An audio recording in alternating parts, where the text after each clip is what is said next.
প্রথম প্রতিবেদনে আপনাদের দেখিয়েছিলাম যে বেহালা হিন্দুস্তান সংঘ আয়োজিত কিভাবে এই চেস টুর্নামেন্ট হচ্ছে। আমাদের সঙ্গে এই মুহূর্তে এই হিন্দুস্তান সংঘের হিন্দুস্তান যে সংঘ ক্লাবের অত্যন্ত পরিচিত মুখ, ক্লাব সদস্য এবং এভারেস্ট জয়ী পর্বতারোহী দেবরাজ দত্ত তিনি রয়েছেন। তিনি নিজেও একজন স্পোর্টসম্যান।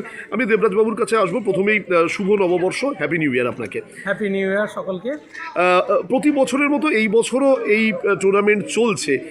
দেবরাজবাবু, আপনি নিজেও একজন স্পোর্টসম্যান, কি মনে হচ্ছে এই ধরনের, বিশেষ করে এই টুর্নামেন্ট একজন সন্তানের মনোসংযোগ কতটা বৃদ্ধি করতে পারে?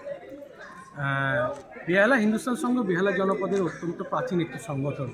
1939 সালে স্থাপিত হয়েছিল এবং আমরা সারা বছর ধরে বিভিন্ন সামাজিক এবং ক্রিয়াকাণ্ডে নিজেদেরকে যুক্ত রাখি। তারই একটি অন্যতম হচ্ছে বেহালা চেস স্কুল।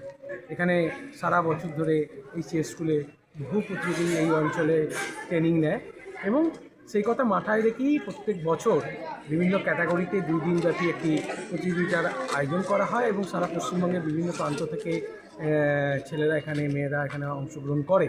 এবছরও এই 3 এবং 4 জানুয়ারি, যেমন আজকে আমাদের শুরু হয়েছে আন্ডার-9 ক্যাটাগরি দিয়ে, ইতিমধ্যে সেটা সমাপ্ত হয়েছে এবং আজকে আর কিছুক্ষণ পরেই আন্ডার-15 ক্যাটাগরি প্রতিযোগিতা শুরু হবে। আগামীকাল আছে ওপেন ক্যাটাগরি প্রতিযোগিতা।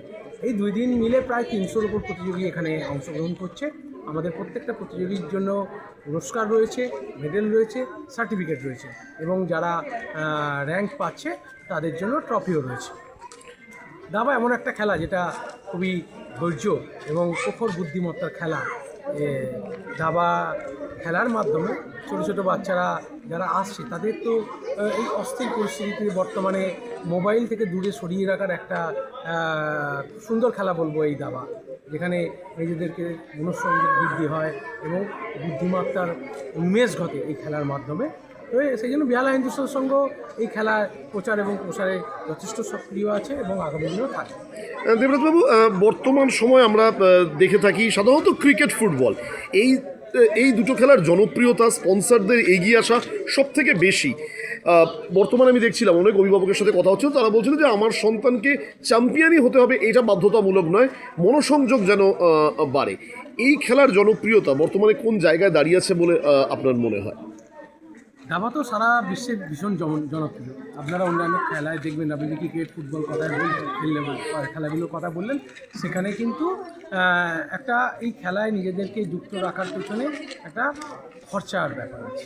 কিন্তু দাবা একটা কিছু গুটি আর একটা বোর্ডের দরকার। এই খেলায় সেইভাবে কোনো খরচ নেই, একমাত্র বিভিন্ন জায়গায় প্রতিযোগিতায় অংশগ্রহণ করতে গেলে। তাই মোটামুটি উচ্চবিত্ত থেকে নিম্নবিত্ত সকলের পক্ষেই তাদের ছেলে মেয়েদের কিন্তু এই খেলায় যুক্ত রাখা খুবই সহজ এবং হ্যাঁ, অভিভাবকদের প্রচেষ্টাটা থাকতে হবে। প্রথমেই তো একটা ছেলে জন্মেতেই তো জানতে পারে না যে এই খেলাটা সম্পর্কে কী। বাবা মাদের উৎসাহই কিন্তু এই খেলায় ছেলে মেয়েদের আনতে সচেষ্ট করবে এবং খেলতে তাদেরকে উৎসাহ দেবে। দেবরাজবাবু, শেষ প্রশ্ন, ক্লাব সদস্য এবং যেহেতু নিজেও আপনি বেহালার মানুষ হিসাবে রেকর্ড বুকে নাম তুলেছিলেন একদম এভারেস্ট জয়ী পর্বত আরোহী হিসাবে, সেক্ষেত্রে জেদ, একাগ্রতা কতটা দরকার এবং বাবা মা বা অভিভাবকদের আপনি কি মেসেজ থাকবে ক্লাব কর্তৃপক্ষ এবং একজন স্পোর্টসম্যান হিসাবে? এই অঞ্চলে ছেলেমেয়েদের ক্ষেত্রে আমরা যেমন এই সুযোগটা করে দিয়েছি যে এই একদম ঘরের কাছে বেহালা চেস স্কুল রয়েছে। প্রত্যেক সপ্তাহে 2 দিন প্রায় 4-8 ঘন্টা এখানে প্রশিক্ষণ দেওয়া হয়। সেই সঙ্গে বাবা মায়ের উৎসাহ করে তাদেরকে এখানে এনে পৌঁছে দিতে হবে। আর আমরা তো রয়েছি বেহালা হিন্দুস্তান সঙ্গে তাদের সহযোগিতা করার জন্য। আর একাগ্রতা তো জীবনের যে কোনো ক্ষেত্রে সাফল্য পেতে গেলে নিজের জীবনের লক্ষ্যে স্থির থাকতে হবে এবং অধ্যাবসায় অবশ্যই দরকার এবং যে কোনো কিছুর পেছনে লেগে থাকলে একদিন না একদিন সেটা তার সাফল্যের শিখরে অবশ্যই পৌঁছানো সম্ভব। তার মানে পরিশ্রমটাই শেষ কথা, তাই তো? একদম, কোনো এর বিকল্প পথ নেই, বিকল্প শর্টকাট কোনো শর্টকাট রাস্তা নেই।